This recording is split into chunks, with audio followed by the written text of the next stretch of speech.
เพราะว่าเวลาเราเรียนกันอะมันจะนานก็ติด แล้วค่ะ ก็ติดเหมือนเดิม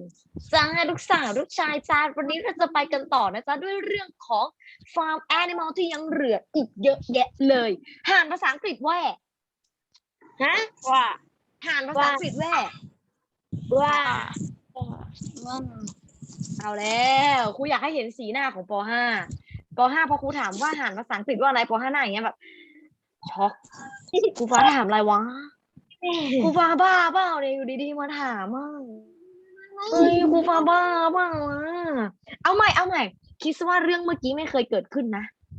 อ่ะห่านภาษาอังกฤษว่า อาโกสภาษาอังกฤษว่าอาโกส ใช่หรือเปล่า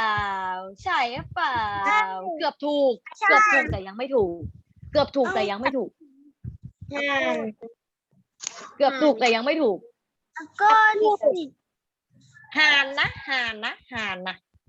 อาโกสพูด เฮ้ยมีคนพูดถูกเมื่อกี้ใครพูด goose เมื่อกี้ใครพูด goose โชว์มือให้ครูดูหน่อย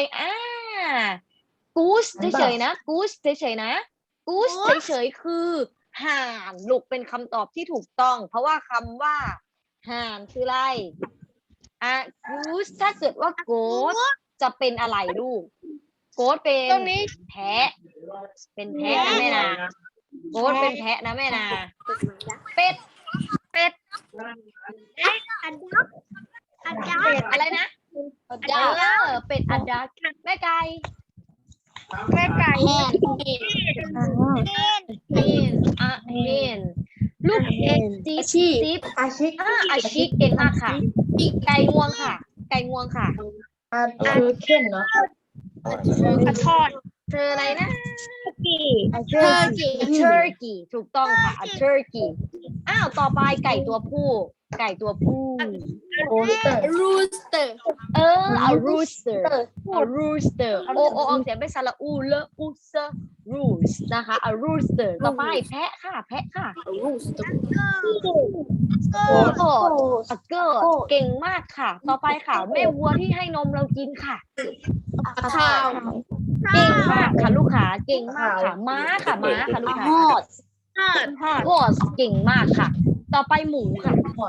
pig เก่งมากค่ะ a pig very good เยี่ยมมากแกะค่ะ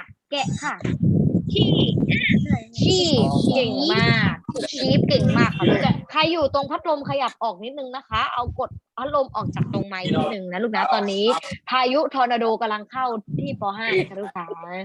ตอนนี้พายุทอร์นาโดกำลังเข้าที่ป .5 นะคะลูกค้าไปต่อกระโตยค่ะกระโตยว่าสไลด์ค่ะแม่แรปปิด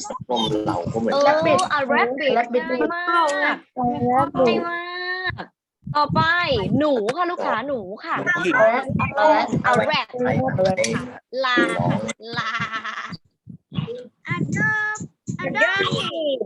เก่งมากจองกี้ต่อไปแมงมุมค่ะลูกขาสไปเดอร์เก่งมากค่ะต่อไปค่ะห่านค่ะลูกขาห่านไปแล้วgoose เก่งมากค่ะโอเสียงสระอูgoose นะคะลูกนะต่อไปนี่ค่ะเจ้านกกระจอกเทศค่ะเก่งมาก and ostrich ทุกคนค่ะกับแอนใช้ต่างกันยังไงนะลูกมีตัวเดียวยังไงต่อเล่าให้ครูฟังสิยังไงต่อเล่าให้ครูฟังสิมีคนบอกว่าตัวเดียวแอนมี2ตัวงั้นเรามาดูกันสิว่าแอนมีตัวเดียวจริงเปล่านี่แอนมีตัวเดียวไหมดูดีนี่หนึ่งหมายความว่าเขียนด้วยตัว A ตัวเดียวแอนเขียนด้วยตัว A กับตัว M ใช่ไหมหมายความว่าแบบนี้ใช่ไหมหมายความว่าอย่างนี้ก็ไม่ผิดมันเขียนแตกต่างกันก็ไม่ผิดเหมือนกันแต่ครูฟ้าอยากรู้ว่ากับแอนมันใช้แตกต่างกันยังไงนอกจากมันเขียนต่างกันมันใช้แตกต่างกันยังไงจำได้ไหมนะครูฟ้าเคยบอกไปแล้วเมื่ออาทิตย์แรกใครตอบได้ครูฟ้าให้บวกกี่คะแนนดี20 คะแนนคือมีสัตว์ตัวเดียวค่ะครู มีสัตว์ตัวเดียวมีสัตว์ตัวเดียวใช่ป่ะแล้วยังไงต่อ เป็นสัตว์ตัวใหญ่ เป็นสัตว์ตัวใหญ่ด้วยมีใครตอบนอกเหนือจากนี้ไหมมีใครตอบนอกเหนือจากนี้ไหม ไอ้พวก มีเพื่อนบอกว่าสัตว์หลายตัวใช่ไหมคะ เดี๋ยวเรามาดูกันนะ สัตว์ขายาวแอนคือใช้นำหน้าสระค่ะ มีคนตอบถูก มีคนบอกว่าแอนคือใช้นำหน้าสระทุกคนจำได้เปล่า ทุกคนจำได้หรือเปล่า ที่ครูฟ้าสอนไปแล้วเมื่ออาทิตย์แรกไงบวก20ค่ะบวก20ค่ะกับแอนเนี่ยผม20คือคนเองเขาเป็นตัวช่วย กับแอนเนี่ยมันเป็นยังไงคะลูก มันใช้นำหน้าใช้นำหน้าสิ่งของหรือว่าสัตว์หรืออะไรก็ตามที่มีแค่ยังไง1 ตัวใช่ไหม1 ตัวหรือ1 อันที่ใช้แตกต่างกันยังไง ใช้แตกต่างกันยังไงทำไว้ก่อน ใช้นำหน้าเสียงพยัญชนะ ทุกคนอย่าให้แพ้น้องนะ น้องป.3 ป.4 เรียนน้องจำเรื่องนี้ได้หมดแล้วนะกับแอนนะอย่าแพ้น้องนะเราสู้น้องให้ได้นะแอนใช้นำหน้าเสียงสระโอเคไหมโอเคไหมโอเคไหมคะโอเคไหมเนี่ยนะอย่างนี้เลยใช้แตกต่างกันนี้ได้ใครจะจดก็ได้แล้วแต่ไม่ว่ากันนี่นะครูเขียนให้ดูไว้ชัดๆครูเขียนให้ดูไว้ชัดๆนะใครจะจดก็แล้วแต่ไม่ว่ากันนะทีนี้นะคะเด็กๆขาเรามาดูกันกับแอนใช้นำหน้าสิ่งของที่มีแค่1 ตัวหรือสัตว์ที่มีแค่1 ตัวอะไรก็ตามเช่นแมวตัวเดียวก็cat ดินสอแท่งเดียวก็pencil ใช่ปะทีนี้เขาบอกว่ามันต่างกันตรงไหนต่างกันตรงที่ว่าใช้นำหน้าเสียงพยัญชนะนะแต่ว่าแอนใช้นำหน้าเสียงสระเพราะฉะนั้นเราโฟกัสตรงนี้ค่ะว่าสระในภาษาอังกฤษมีกี่ตัว5 ตัวค่ะมีคนกระซิบบอกด้วยมีคนกระซิบบอกด้วยนะ มีกี่ตัวมี5 ตัวใช่ไหมมี5 ตัวใช่ไหมมีตัวอะไรบ้างใครจำได้บ้างมีตัวอะไรบ้างนะถูกต้องค่ะมีตัวอะไรอีกไอมีค่ะโอมีค่ะยูมีค่ะตัวอะไรเป็นตัวหนึ่ง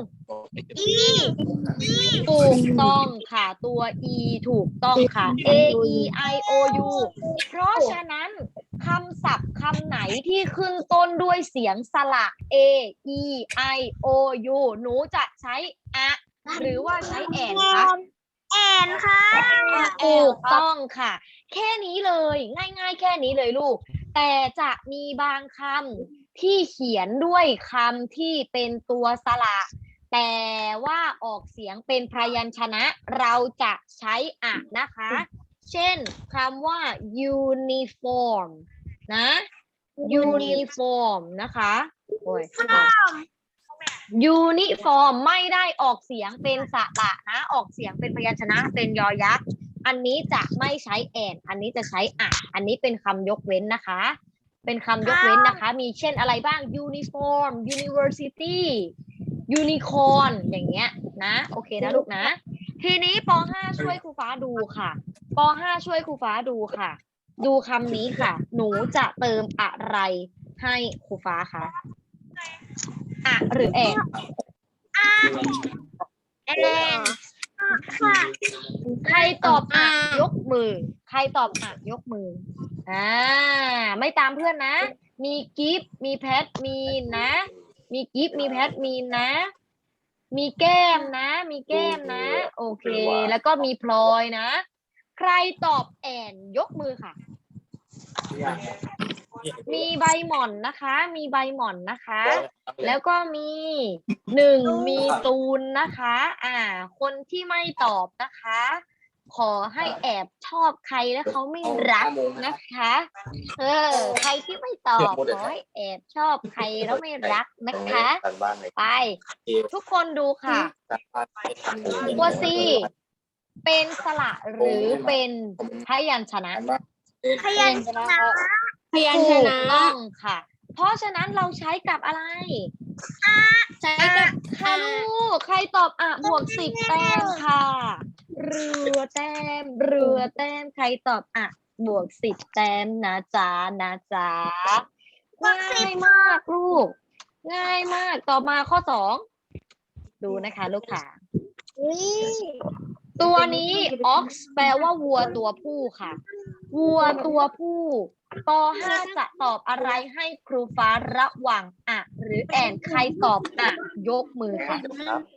ใครตอบยกมือค่ะ ยกไปให้ด้วยครับ ครับตอบใครกระซิบครูนะลูกเมื่อกี้นี้ โลโก้ ตอบครับ ใครนะใครลูกใคร นิว นิวตอบนะ ต่อไป ผมก็ตอบครับ ใครนะใครบอกชื่อครูหน่อยครูมองไม่เห็นหน้า อันครับ อนุวัฒน์ครับ อันนะอ๋อเมื่อกี้อันไม่ใช่นิวปิดมาอยู่ อันตอบนะ แล้วใครคิดว่าตอบแอนนะ ผม หนู ตอบ ตอบแอนกันหมดตอบแอนกันหมดตอบแอนกันหมด ยกเว้นอันเดี๋ยวเรามารุ้นกันว่าตอบหรือแอนและคำตอบที่ถูกต้องคือแอนค่ะทุกคนเก่งมากทำไมถึงตอบแอนเล่าให้ครูฟ้าฟังได้แบบ ถูกต้องเพราะว่าเราดูที่ตัวแรกนี่ไงลูก โอมันเป็นสระละใช่ไหมนี่ไงจำไว้เลยตัวไหนที่ขึ้นต้นด้วยเสียงสระเอไอยูมันจะใช้กับอะไร แอนบวกค่ะ แอนก็ บวกให้10 แต้มเลย บวกให้10 แต้มเลย บวกเท่าไหร่ ทีนี้ค่ะ10 แต้มลูก10 แต้มลูกทีนี้หนูดูคำนี้นะหนูจะตอบอะไรให้ครูฟ้า แอนครับ ใครตอบยกมือครับ ใครตอบยกมือไหนดูซิใครมั่ง1ยกมือแก้มยกมือใบหม่อนยกมือนะคะ ครั แอบ ดมีนยกมือ2 คนเลยอันก็บอกว่าด้วยเหมือนกันนะคะ นิวก็ยกมือบอกว่าด้วยเหมือนกันนะคะ และใครตอบแอนคนที่ไม่ได้ตอบครูก็คือตอบแอนใช่ไหมอย่างเช่นฟีฟ่าอย่างนี้ตอบแอนใช่ไหมมาเพราะฉะนั้นข้อนี้ใครตอบครูคะว่าเอาไปเลย10 แต้มค่ะเพราะว่ามันตอบค่ะเด็กๆเก่งมากนี่ไงตัว G มันใช่สระไหมล่ะลูกใช่ไหมไม่ใช่มันไม่ใช่ แล้วหนูคิดว่าง่ายไหมลูกง่ายไหมง่ายมาก เนี่ยตัวไหนที่ขึ้นต้นเนี่ยดูตัวแรกตัวไหนที่ขึ้นต้นด้วย A E I O U หนูใช้อะไรนำหน้าเขาเลยแอนนำหน้าเขาถ้าเกิดว่าเขาไม่ใช่เสียงสระเราใช้นำหน้าเขาเลยซึ่งกับแอนเอาไว้ใช้บอกกับสัตว์ที่มีหลายตัวหรือมีตัวเดียวย กมือขึ้นใครยกมือขึ้น กับแอนใช้นำหน้าสัตว์ที่มีหลายตัวหรือมีตัวเดียว ไปในครูแบบครับพักอะไรมา ตัวเดียว เมื่อกี้ใครตอบตัวเดียว ตัวเดียวครับ แล้วคนอื่นคิดว่า เป็นลำบาก กับแอนเนี่ยใช้นำหน้าสัตว์ที่มีหลายตัวหรือตัวเดียว คนอื่นก็ต้องตอบด้วยนะผิดถูกไม่เป็นไรถูกไม่เป็นไรแต่ต้องตอบนะ ตัวเดียวครับ มีหลายคนบอกว่าตัวเดียวหลายคนบอกว่าหลายตัว และคำตอบที่ถูกต้องคือ ตัวเดียว ตัวเดียวค่ะเด็กๆตัวเดียวค่ะนี่ไงดูป .5 นะป .5 เธอทำกับฉันได้ยังไงฉันสอนไปยังไม่ถึง5 นาทีเลยเธอทิ้งความรู้ให้ฉันแล้วนี่ดูป .5 อ่านพร้อมกันสิป่าว่าจะไหนกับอะไร ใช้นำหน้าจริงที่มีแค่1 ตัว ป๊าดติโถอันนี้ อันนี้ครูฟ้าเสริมให้นะคะ เรื่องอะกับแอนเดี๋ยวจะมีแบบฝึกหัดเรื่องอะกับแอนใส่ให้ไปด้วย แต่วันนี้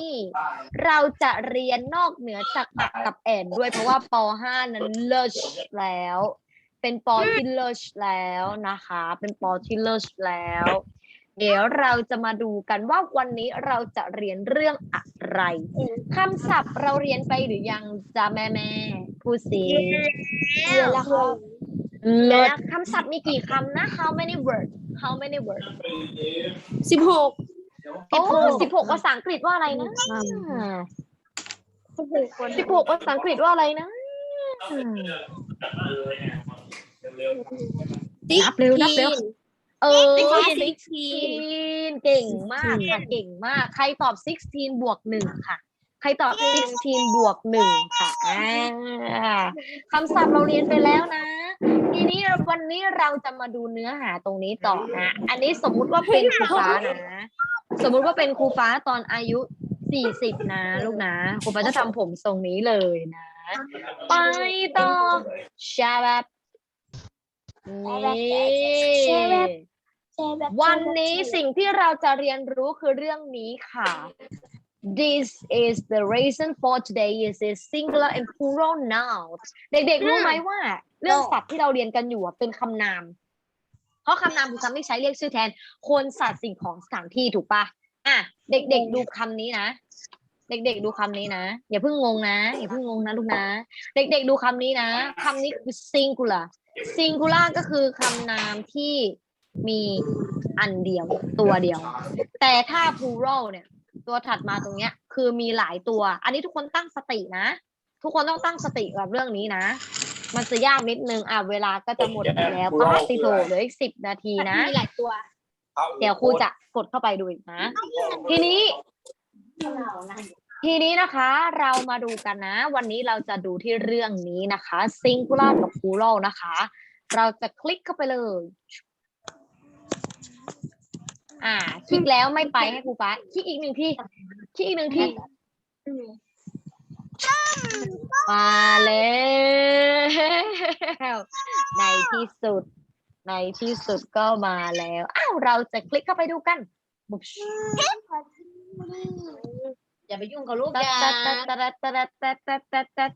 ตอนนี้นะคะมันบอกว่าให้ทุกคนนะคะปล่อยจิตใจไปในทุ่งหญ้าปล่อยจิตใจไปในทุ่งหญ้าแล้วบอกป .5 จ๋ากลับมากับฉันมากับฉันมาเรียนกับฉันไปล่าเสือ ฉันสะกดจิตของเธอไว้ ตอนนี้ดอกไม้ดอกนี้นะคะ คือกิฟต์ค่ะดอกนี้คือแก้มค่ะดอกนี้คือใบหม่อนนะคะดอกนี้คือแพทค่ะมีนค่ะดอกนี้คือพี่นิวนะคะดอกนี้คืออันค่ะอันนี้คือใบหม่อนเอาไปแล้วคือฟีฟ่านะคะและอันนี้คือพลอยนะคะและอันนี้ค่ะคือตูนนะคะเพราะว่าตูนแอบดูครูอยู่ที่โต๊ะนะคะแต่ว่าวันนี้ตูนไม่ค่อยตอบครูเลยนะคะวันนี้ตูนบอกว่าหนูยังไม่ตื่นค่ะคุณครูหนูยังไม่ตื่นค่ะปั๊บเฮ้ยนี่มันตัวอะไรเป็ดครับเป็ดภาษาอังกฤษว่าจะไหนพ่อแม่พี่น้องอะดักใช่ปะครูฟ้ารู้แล้วครูฟ้าปิดเสียงไว้เสียงมันเลยไม่ขึ้นตรงนี้ครูฟ้าปิดไมค์ดักทุกคนได้ยินครูฟ้าไหมคะ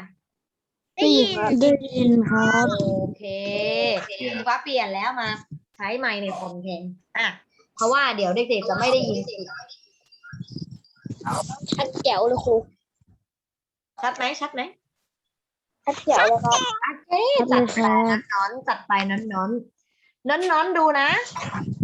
น้อนดูนะลูกน้อนนี่ป้าเป็ดกี่ตัวเป็ดตัวเดียวครับ ตัวเดียวครับ คือว่ากด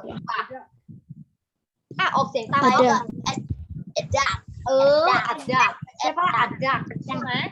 เขาคือเป็ดตัวเดียว เป็ดตัวเดียวนะเป็ดตัวเดียว ทีนี้ ดับ สิ่งที่เราจะเรียนวันนี้ครูฟ้าบอกไปแล้ว ที่เขาเรียกว่า singular กับ plural ใช่ไหมคะ singular กับ plural singular ถ้าภาษาที่เป็นทางการเขาจะเรียกว่าคำเอกพจน์ แต่ถ้า plural คือคำพหูพจน์ เด็กๆจำไว้ singular คือมีหนึ่งเดียวนะ plural ก็คือมีหลายอันจำไว้แค่นี้เลย ทุกคนรู้จักคำว่า single ไหม ซิงเกิล single mom อะไรอย่างเงี้ยรู้จักไหม ไม่รู้จัก เคยได้ยินไหม single mom รู้จัก คุณแม่เลี้ยงเดี่ยวอะไรอย่างเงี้ยหรือเวลานักร้องออกเพลงออกซิงเกิลอย่างเงี้ยเด็กๆรู้จักไหมป .5 บอกครูฟ้าพูดอะไรวะไม่เข้าใจครูฟ้าพูดอะไรวะไม่เข้าใจเด็กๆลองนึกดูนะเวลานักร้องเขาออกซิงเกิลอ่ะคือออกเพลงเขาก็จะใช้คำที่มันคล้ายๆกับคำว่า singular ซึ่งมันเป็นรากศัพท์ที่คล้ายกันเข้าใจไหมลูกคือมันจะแปลว่าหนึ่งเหมือนกันโอเคไหมแปลว่าหนึ่งแปลว่าอันเดียวเหมือนกันเพราะฉะนั้น singular ตัวแรกตัวนี้ที่ขึ้นต้นด้วยตัว s อันนี้นะเป็นคำนามที่มีแค่เท่าไหร่ลูกตัวเดียว ถูกต้องค่ะถ้า plural เป็นคำนามที่มียังไงคะ สองตัวหลายตัว สองตัวก็คือหลายตัวขึ้นไป วันนี้แหละเราจะมาเรียนรู้การเปลี่ยนแปลงคำนามจาก singular noun นะคะให้เป็น plural noun นะคะจาก singular ให้เป็น plural นะคะ ทีนี้ไอ้ที่เราเรียนกันไปแล้วทั้งหมดตั้งแต่ที่แล้วอ่ะมันเป็นตัวเดียวหมดเลยใช่ไหมอักข้าวอักโกใช่ไหมทีนี้วันนี้เราจะมาดูกันและว่าเขาจะเปลี่ยนเป็นยังไงอ่ะอย่างเจ้าเป็ดตัวเดียวเนี่ยนะลูกเขาจะใส่อะให้ใช่ไหมอะดักถ้าเราจะเป็นหลายตัวล่ะเราจะทำอย่างไร แอนครับแอด เจ้าเป็นที่พึ่ง หนูคิดว่าจะเป็นยังไงว่าจะเป็นยังไง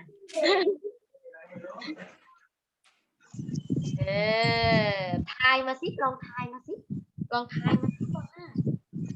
ดักเนี่ยถ้าเป็ดตัวเดียวเราบอกอะดักใช่ปะแล้วถ้าเป็ดหลายตัวเราจะทำยังไงดี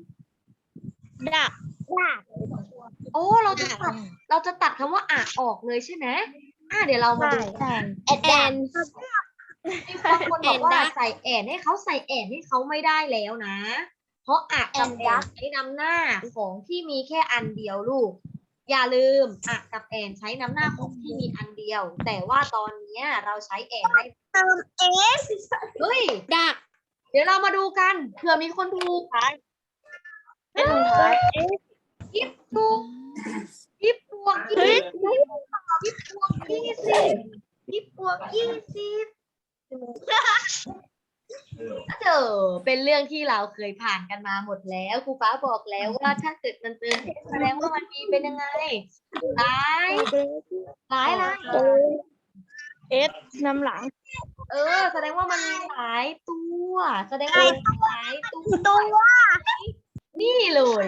แค่นี้เลยลูกลบอะออกเติม s ให้เขาฟังเสียงนะคะเป็นไงฟังเสียงอีกทีหนึ่ง ที่ไหน เห็นไหม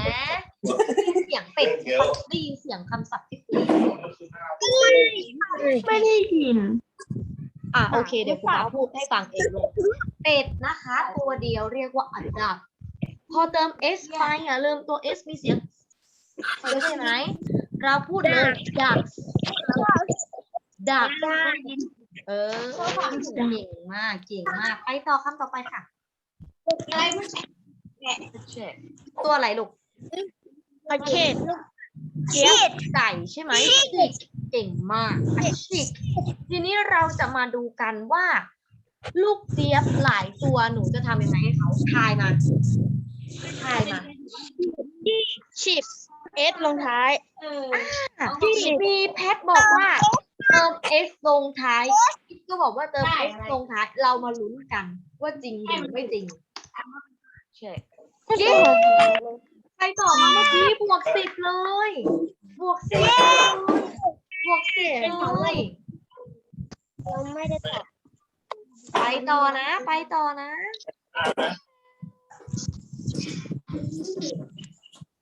ดึงๆคือคำว่าอะไรนะ เฮ้ยคือตัวอะไรเนี่ยไก่งวงมีตัวเดียว แล้วจะทำให้ไก่งวงมีหลายตัวจะทำยังไงดี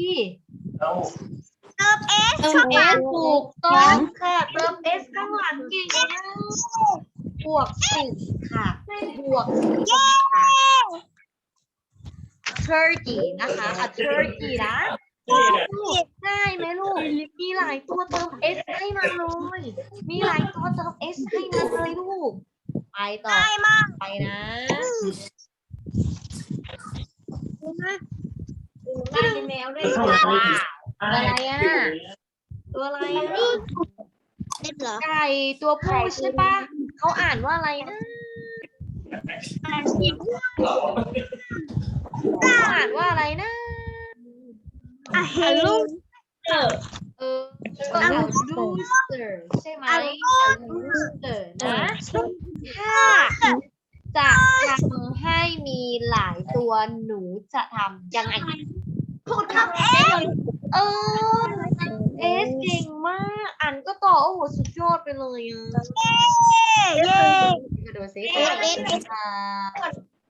บวก10เติม S บวก10ทุกคน เวลาตัว S มันอยู่ข้างหลังอย่าลืมออกเสียงตัว S ให้เขาด้วยนะ อันนี้ก็จะออกเสียงเป็นยังไง loosters ใช่ไหม loosters อย่าลืมนะ เด็กๆ